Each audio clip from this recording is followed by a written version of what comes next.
El contenido del siguiente programa es responsabilidad de sus realizadores. La Pedagógica Radio presenta Tablas y Tableros. Un programa de la Licenciatura en Artes Escénicas dedicado a la divulgación de los procesos pedagógicos, investigativos y creativos de nuestra licenciatura. En un lugar donde la tierra se vuelve barro y el camino nunca termina de hacerse, vivió un hombre. Un hombre que enseñaba porque todavía creía. Creía en la palabra dicha despacio. Creía en el cuerpo reunido. Creía que quedarse también era una forma de luchar. Le dijeron Rambao, y Rambao escuchó.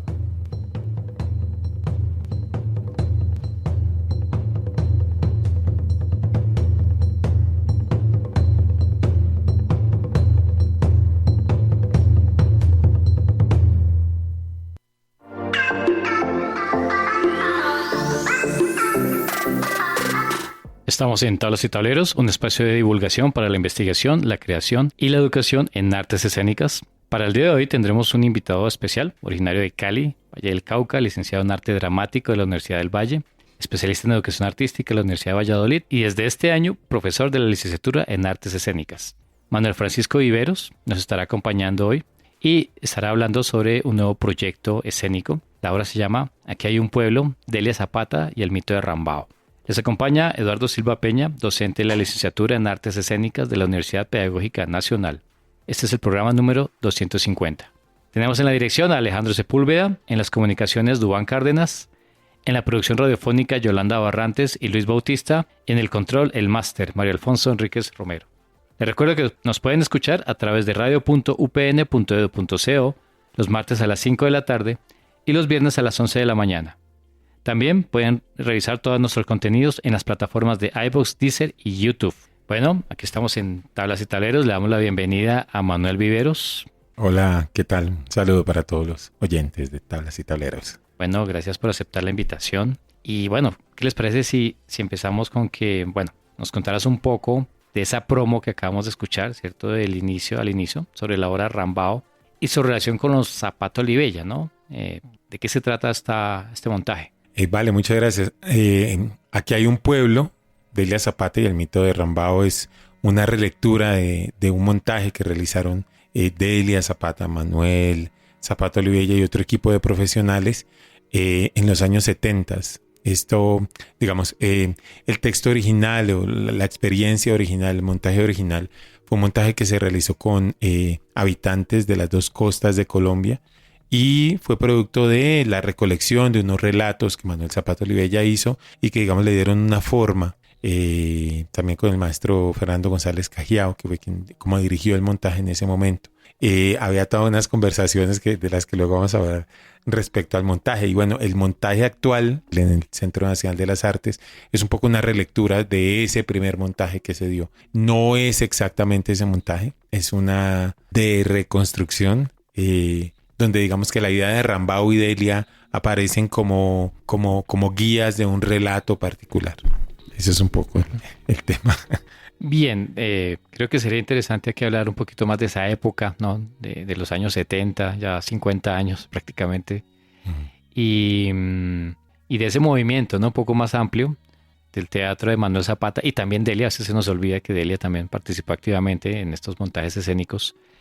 Y claro, nosotros tal vez conocemos la obra escrita, ¿no? Los dramaturgias de Manuel Zapata Olivella. Pienso en Calle 10 también, ¿no? En Hotel de Vagabundos, ¿no? También que sí. Ya hablamos, ¿no? En otra ocasión, ¿cierto? De ese montaje en Dakar. Pero bueno, esto es me parece interesante, una idea que se retoma de este movimiento teatral que era un poco más grande, ¿no? Que era un teatro que Manuel Zapata denominó teatro anónimo identificador, ¿cierto? ¿De qué se trataba este teatro y por qué ese nombre? Vale, esto es interesante. La propuesta que hacía Manuel y todo este equipo de trabajo era construir un teatro que más o menos lo que decía era que identificara a la propia comunidad, que la comunidad se sintiera identificada con él. Eso es lo primero.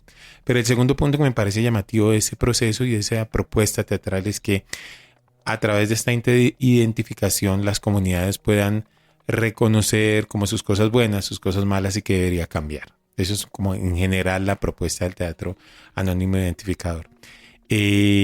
A partir de ahí está este rambao un poco que, el primer rambao que muestra en cierto sentido algunas características de ciertas comunidades de las dos costas. Es interesante que, por ejemplo, en el rambao original es el hambre como el hilo conductor y quien construye y modela las relaciones en la obra. Y a través de ahí, a través del hambre, digamos, hay unas discusiones sobre, diría yo, la religión, porque aparecen Jesús, María, una alegoría de Dios, también el Estado, ¿vale? Un poco eso es este primer propuesta de Rambau y el teatro anónimo identificador. El actual no cambia, digamos, lo que hicimos fue cambiar un poco la pregunta inicial y transformamos esta pregunta por más o menos una pregunta que es como, ¿qué sucede con los cuerpos negros en escena?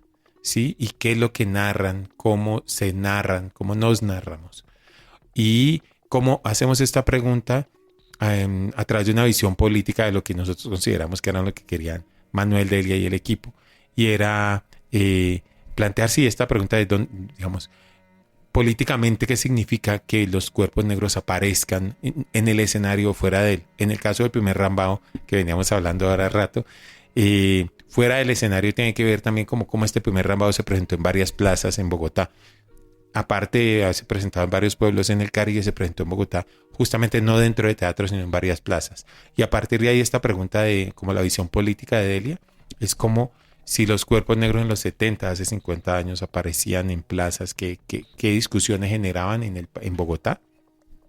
Y ahora que tenemos la oportunidad de hacerlo en el CNA, que entre otras cosas es importante saber que es el teatro público colombiano, es decir, hace parte del centro cultural del país en términos de la relación directa que tiene con los estamentos de poder en este país. Entonces, ¿qué pasa si ponemos los cuerpos negros allí? ¿Y qué historia van a contar los cuerpos negros? ¿Y qué preguntas vamos a generar a partir de presentarnos ahí como hace 50 años? ¿Qué preguntas generaban los Zapata presentándose en plazas? Claro, esa es una postura bien interesante, sobre todo, ¿no? Que ha pasado 50 años después. Y claro, pienso también en la idea del cuerpo negro en la esfera pública, ¿no? Que tal vez uno podría rastrear, ¿no? Con la aparición de los medios masivos, con la televisión. Y creo que uno de esos primeros cuerpos ¿no? en la esfera pública pudo haber sido el de Antonio Cervantes Quid Pambelé, ¿no? Uh-huh. En su momento.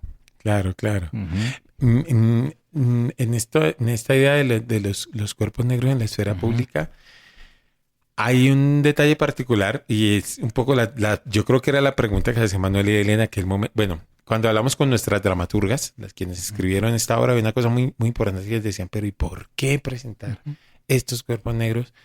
Y yo les devolvía la pregunta de ¿y qué creen que querían que la gente pensara?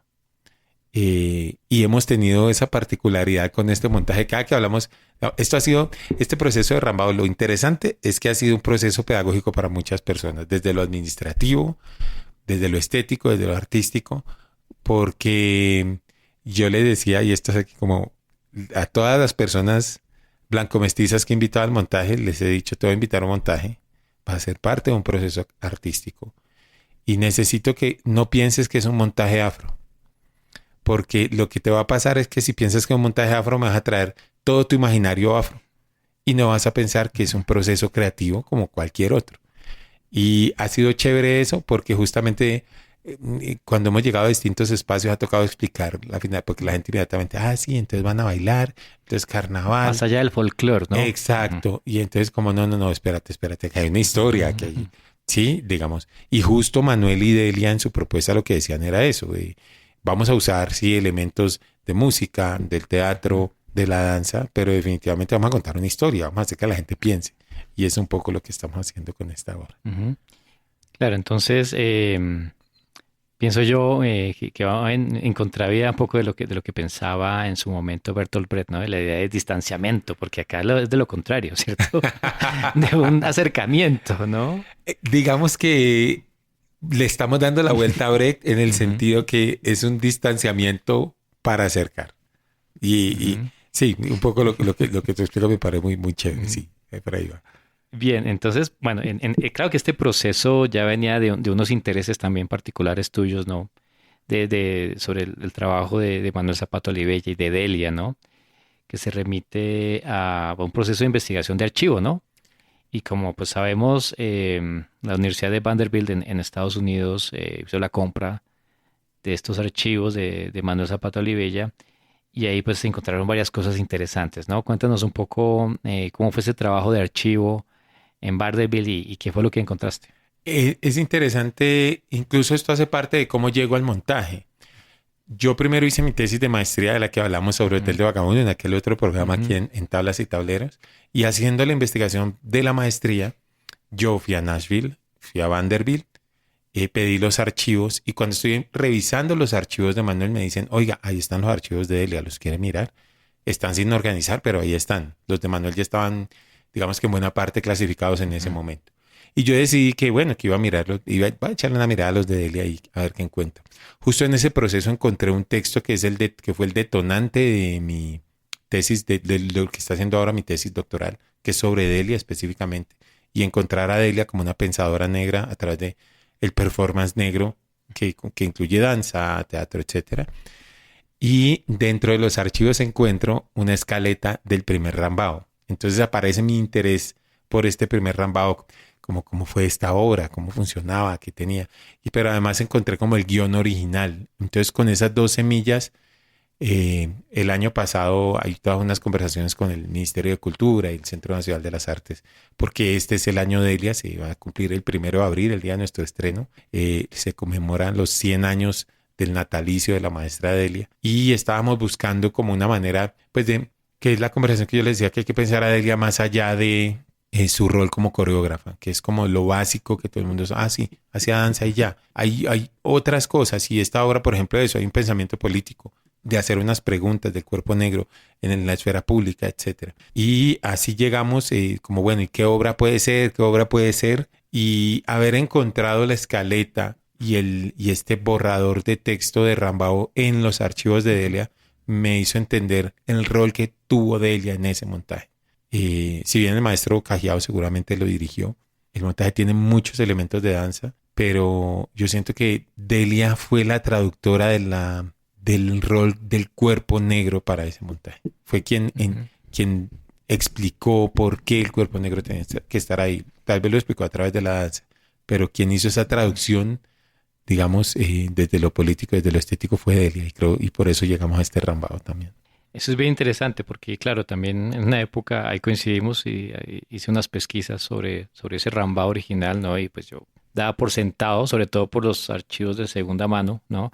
Que no existía ningún tipo de guión ni ningún tipo de referencia escrita, ¿no? Tal vez suponía que había una especie de estructura o de ideas sueltas por ahí, pero guión o escaleta no pensaba, ¿no? Inclusive, hablando del mismo Fernando González Cajiao, ¿no?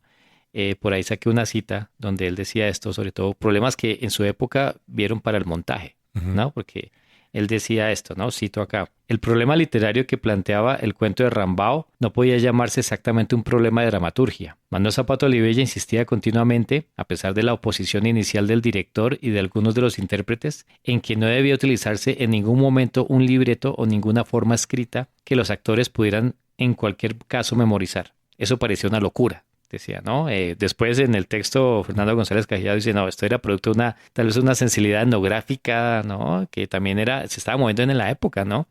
En esa charla me acuerdo en Dakar, pensaba también en los trabajos de Orlando Fassborda, ¿no? De la misma época, y entonces trabajó con la población, ¿no? Y las comunidades e incluso del mismo Paulo Freire, ¿no? En Latinoamérica, me parece que había unas conexiones ahí interesantes y creo que Manuel Zapata Olivella estaba muy consciente de lo que estaba sucediendo a nivel social, ¿no? En ese momento. Pero entonces, bueno, ¿a qué voy?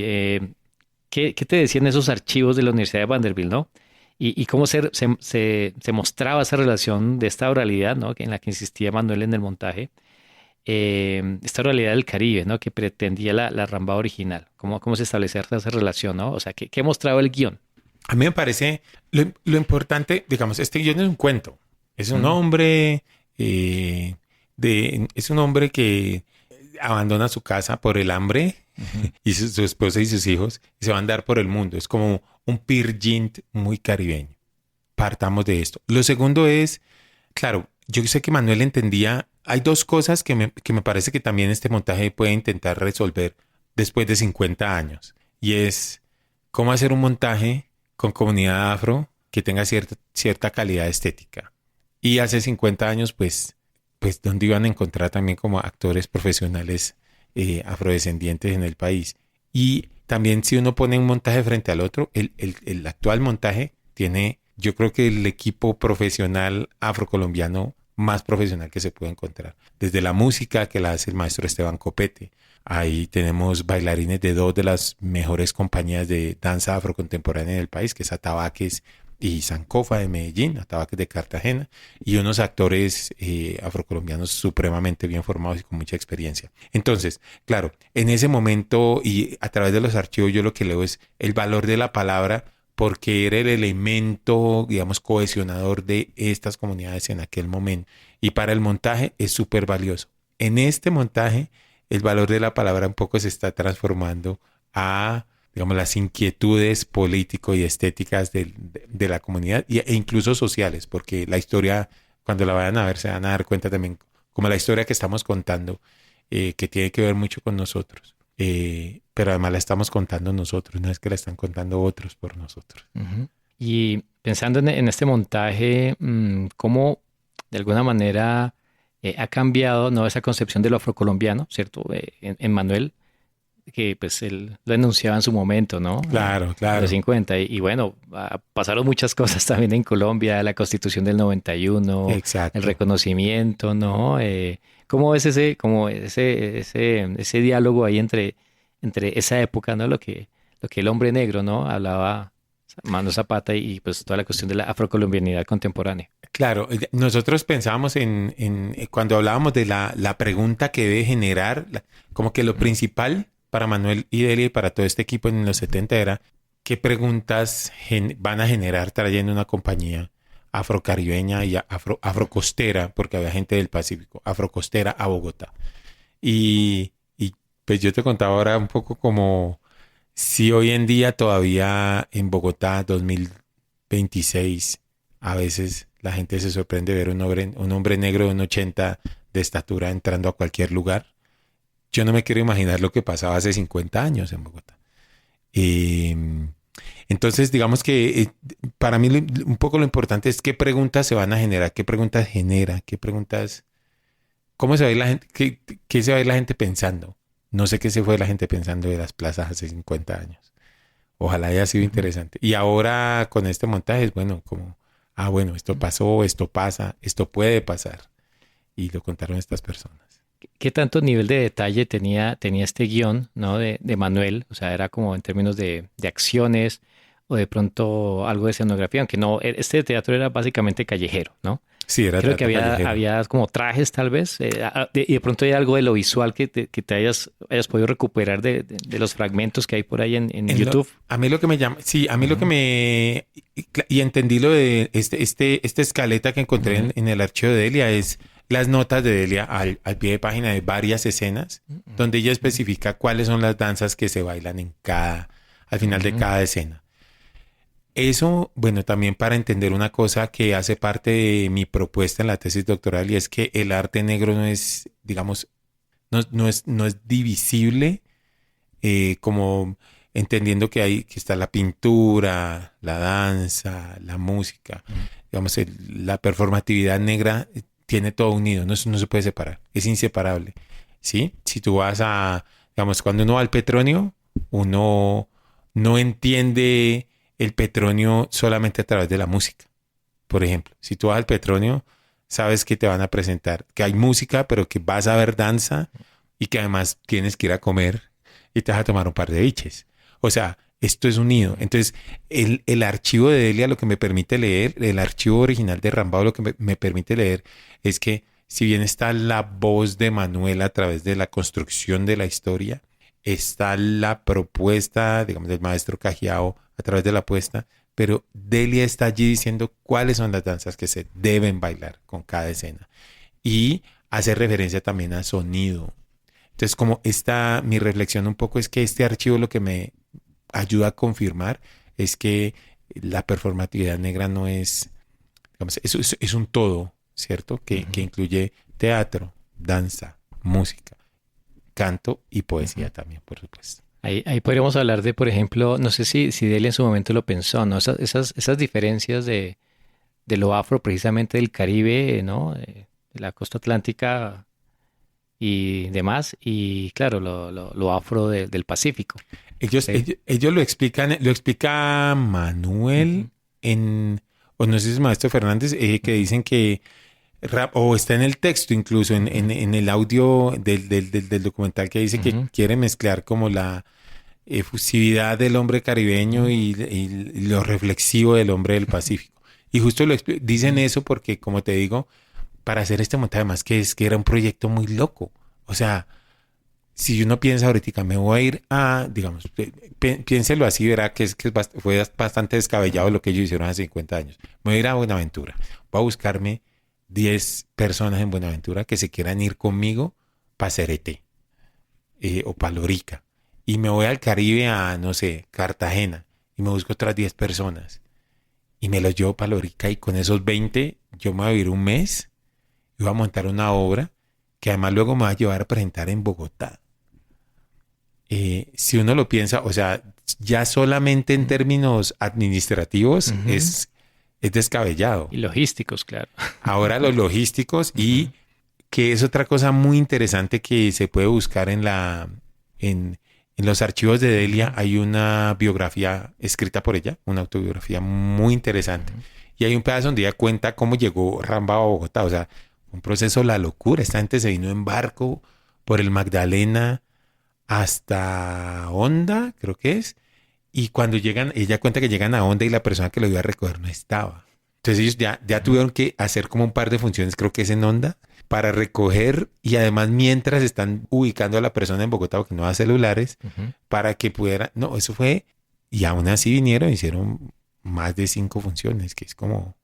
Ya eso es...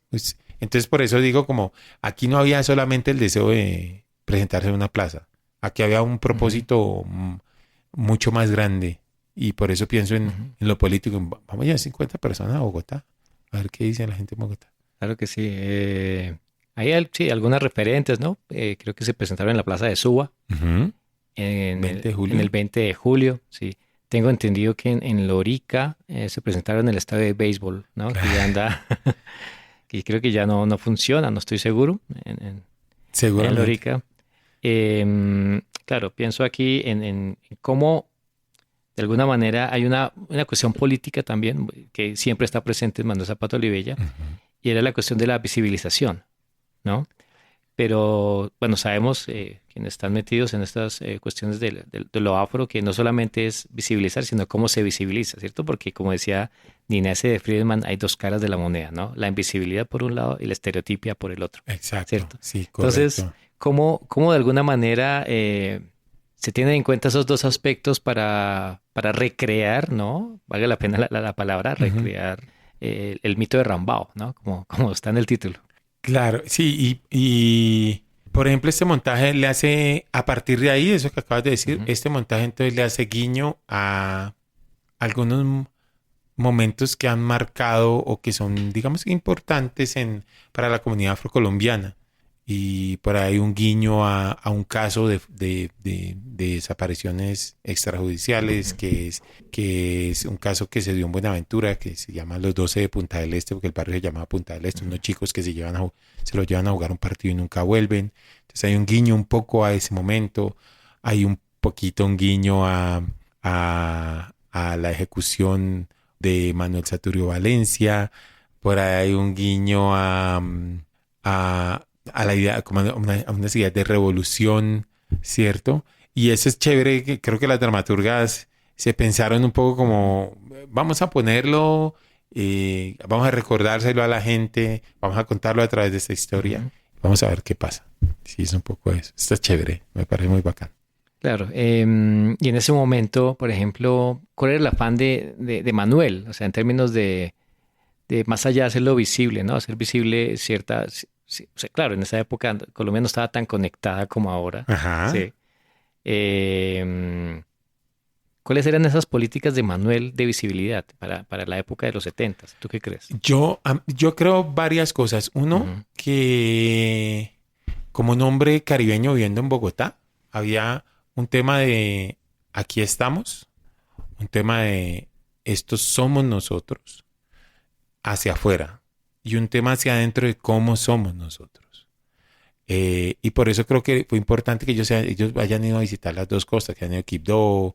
Bueno, Delia trabajó en Cali, Delia ujú, abrió el programa de danza del Instituto Popular de Cultura en Cali. Cartagena, pues donde vivieron su infancia, por lo menos Delia, esto está claro. Como ellos mismos, digamos, el propio Manuel entendió que no somos iguales y es un tema también interesante ujú, en términos de la invisibilidad o el estereotipo. Este estereotipo como la generalización. Y justo creo que ahí en la reflexión de cómo somos, que es la de hacia adentro, ujú. Manuel ya estaba viendo que no somos iguales, que somos distintos, que no es lo mismo que tú ponga una persona que nació en Tumaco, una de Buenaventura, una de Cartagena y una de Cali, e incluso una persona afrobogotana. Y el ejemplo es que este montaje, para volver a este montaje y lo que hay detrás del montaje, que es que me parece muy interesante. En este montaje tenemos gente de Tumaco, de Quibdó, de Cali, de Sabana Larga, de Ujú, Cartagena, de Bogotá y de Medellín. Todos afro. ujú, Y lo que les pedí es que no renuncien a su afroidentidad regional para este montaje. O sea, este no es un montaje neutro. ujú. Es un montaje justo que trata de dar voces a todo eso y creo que ahí le hacemos honor a Manuel y a Delia con su intención de mostrar una Afrocolombia, una verdadera Afrocolombia. Se me quedaron unas zonas por fuera, pero pues Claro, no, eso sería el presupuesto estaba reducido y sí, hasta allí nos dio como para traer personas. como Pero 50 personajes tal vez. Sí, claro, me porque, ha tocado. precisamente porque lo afro es muy diverso, ¿no? Y se asume que Correcto. lo afro estás en las regiones solamente, ¿no? Entonces, Ujú. claro, o el Pacífico o medianamente la zona del Caribe, ¿no? Pero entonces se nos olvida que lo afro está presente en las ciudades, o sea, en Y cua- Bogotá, en... claro, y cuando vuelvo a hablar de performatividad negra, lo Ujú, más bonito es que el primer ensayo donde estuvimos todos juntos, cuando tocó actuar y bailar, es como si nos hubiéramos conocido de toda la vida.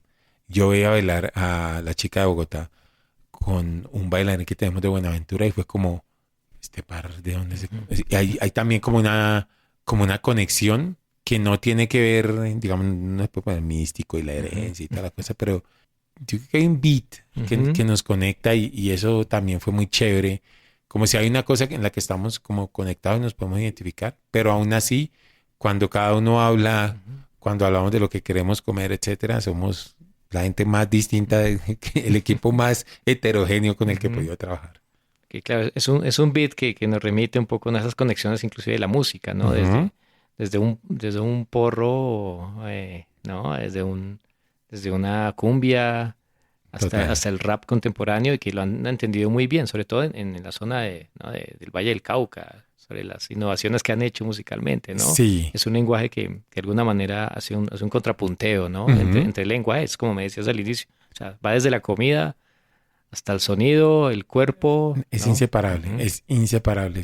Es una ujú, cultura, me parece que la potencia de la negritud ujú, está en todo su contenido y que además que es un contenido que yo siempre siento que es inseparable, no son pedazos que tú ujú, puedas separar, o sea, tú no entiendes la poesía de la maestra Mari Grueso si no piensas que lo está yendo frente al mar y un poco que eso remite al movimiento, ¿cierto? ujú. O tú ves Sankofa y dices, esta gente está bailando o está actuando y entiendes que la música, ellos no bailan la música. O sea, son de esas cosas que uno dice, no, la música está allí, pero no está para ser bailada, es otra cosa. Justamente, bueno, pensando en todo ese beat, ¿no? Amiri Baraka creo que tiene un término para esto, ¿no? Se me olvidó el nombre. Yo, digamos, pensando en Baraka, yo conecto a Baraka y lo he comentado la otra vez con Zapata Olivella en términos de la propuesta de Baraka, sino que es que Baraka, bueno, es un poco radical. Pero cuando él hablaba él tiene una propuesta específica en el teatro revolucionario, se llama su ensayo, y dice que hay que abrir los cerebros y transformarlos desde adentro. Y un poco Zapata coincidía con la idea de que este es un teatro que muestra la identidad para transformar. Ahí se conectan con la idea de transformar. Las formas un poco son distintas. Sí, bueno, voy a retomar el concepto de Baraka, pero bueno, precisamente como no, te he radicado recientemente en Bogotá, ¿cierto? Este año. Y de paso, pues bueno, contamos con la fortuna de tenerte como colega en la licenciatura en Artes Escénicas. ¿Cuáles han sido esas primeras impresiones, no? De que, bueno, ¿qué pasa con estos cuerpos acá, no? ¿Cómo has visto ese inicio, ¿cierto? De la docencia en la licenciatura.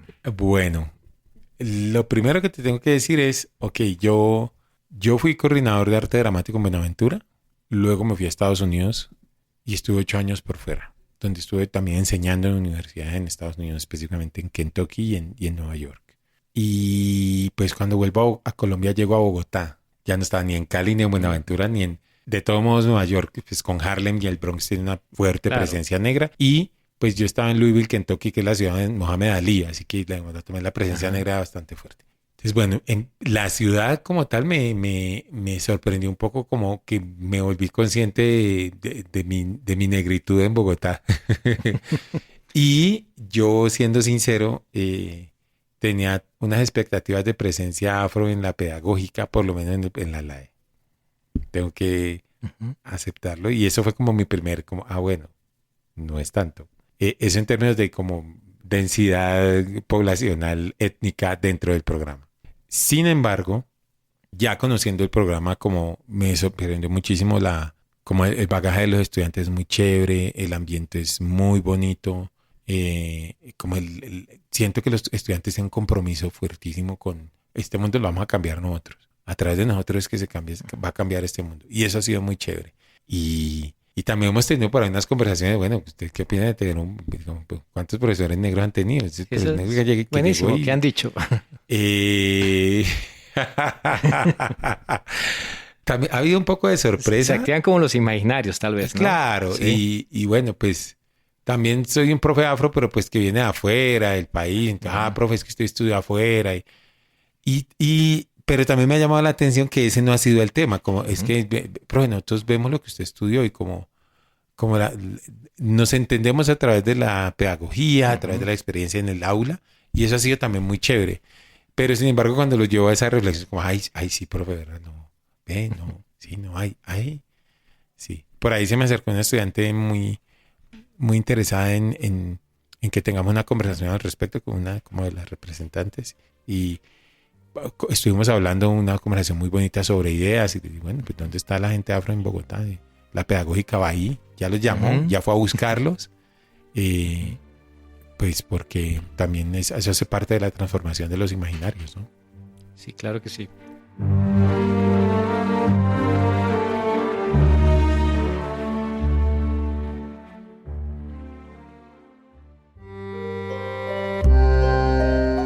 Estás escuchando Tablas y Tableros.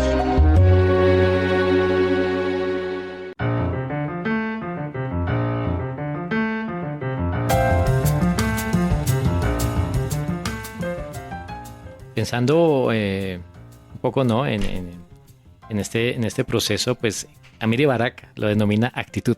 Él lo recuerda. Sí, la actitud de Amiri Baraka es como el beat que tú llamas. Sí. Que cada que en los ensayos dices que ustedes tienen demasiada presencia. Sí, tienen mucha presencia. Ustedes, muy bonito que vieron el ensayo. Somos 10 personas y vieron de los ensayos y dijeron, pero es que parecen con 25. En esa escena parecen 25. Y bueno, aquí estamos. Los 10 que hacemos por 25. Está bien, bueno, Manuel, muchas gracias hoy por la compañía, por la charla.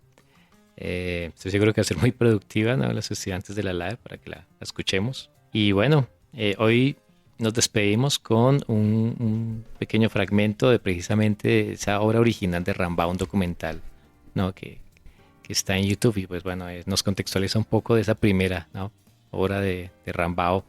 Bueno, gracias Manuel por tu compañía hoy. A ti, Eduardo, muchísimas gracias, porfa. Vamos a estar 2 semanas, también, o sea, del 8 al 12 de abril, ahí en el Centro Nacional de las Artes. En el Delia. En el Delia. ¿Qué horarios tiene la obra? A las 8 de la noche, salvo el último, que es el domingo 12, que además va a ser una función especial para personas con visión y audición reducida. Y esa función va a ser a las 3 de la tarde, el 12 a las 3 de la tarde. Muy bien, ahí estaremos entonces. Bueno, gracias. Muchas gracias a todos ustedes. Saludos.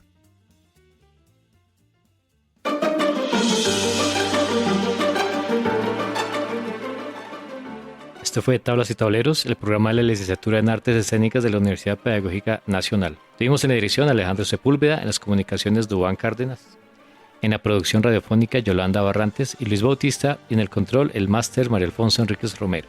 Muchas gracias por su compañía y espero disfruten el contenido.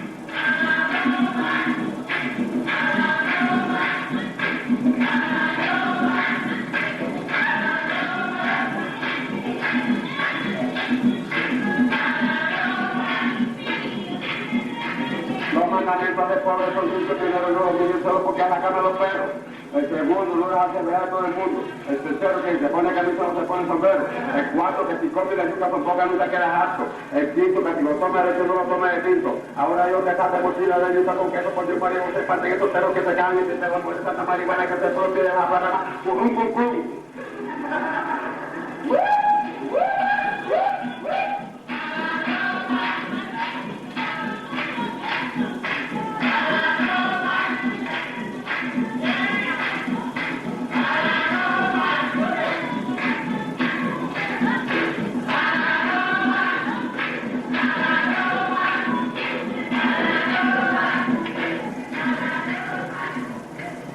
Investigar y exaltar los valores culturales de nuestro pueblo con protagonistas surgidos de su propio seno constituye la filosofía del teatro anónimo identificador.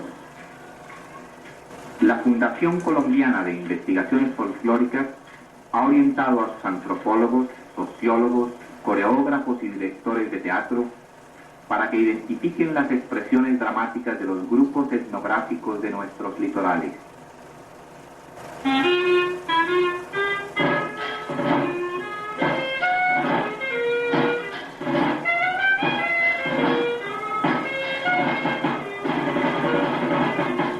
De la tradición oral se leyó un cuento, Rimbaud, que salvo pequeñas variaciones se conserva en el acervo cultural de ambos litorales.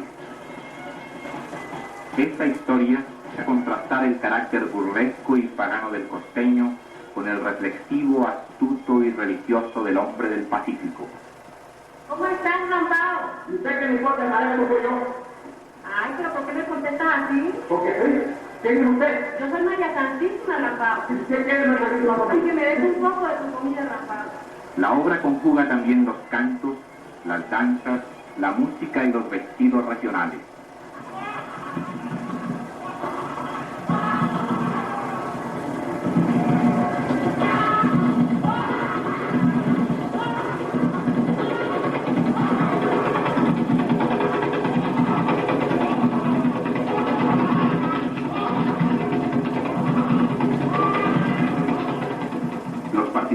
Se concentraron en Lorica, Córdoba, con el fin de acoplar la identidad y costumbres de los actores procedentes de distintas áreas culturales del país.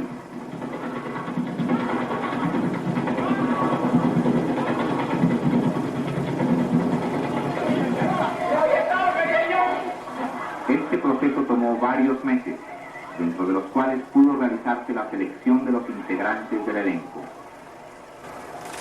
En las discusiones participaron los actores, la comunidad y los investigadores con el fin de conservar la mayor autenticidad de la obra. Los gestos, las expresiones, el vestuario y las palabras. Así se pudo mantener la raigambre popular que permitiera al pueblo verse actuando como personaje de su propia situación social.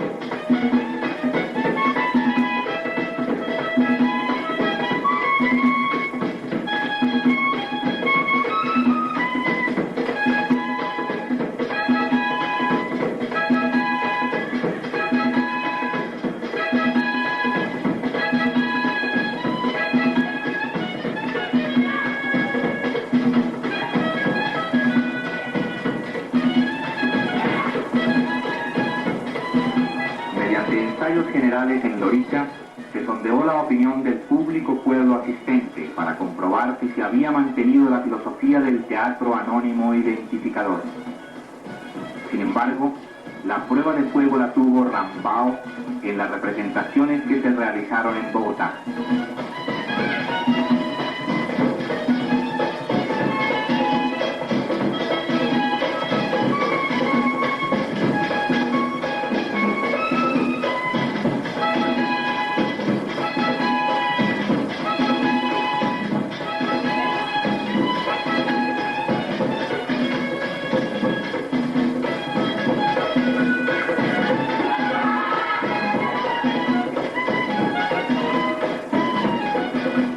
Esta experiencia, basada sobre la filosofía del teatro anónimo identificador, nos demostró que en la cultura popular están las raíces del auténtico teatro nacional.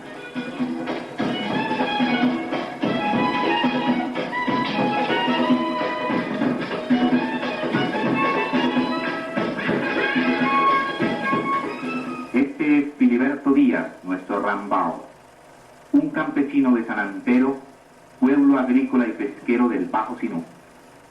Otro de los actores que se encuentran en este momento, y fue precisamente quien interpretó a un personaje principal de la obra que se llama Rambao. Su nombre es Filiberto Díaz. Filiberto, ¿usted considera que Rambao, el personaje que usted interpretó, se identifica, se relaciona plenamente en todas sus actitudes y en todas sus actividades con el hombre de la zona? Sí, pues salió a caminar por lo pobre, por lo aburrido que se encontraba. Usted, por ejemplo, en su vida, así como Rambao, andariego y mujeriego, y le gusta la plata y le gusta el fandango, la música.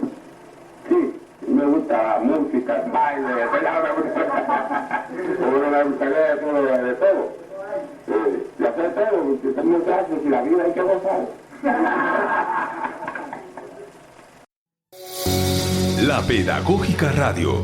10 años tejiendo voces, construyendo saberes.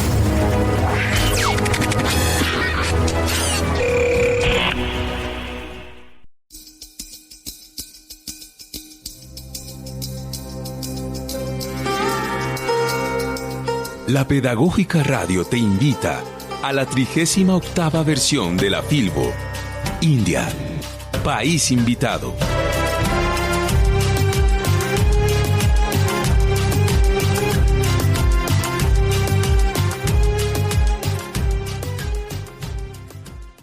Autores célebres de la India. Salman Rushdie, 1947. Maestro del realismo mágico aplicado a la historia india. Su novela Hijos de la Medianoche, Premio Booker, narra la independencia de la India a través de personajes con poderes sobrenaturales, nacidos en ese momento exacto. Escucharnos es leernos. Una invitación para conectarnos a través de los libros en la Filbo 2026.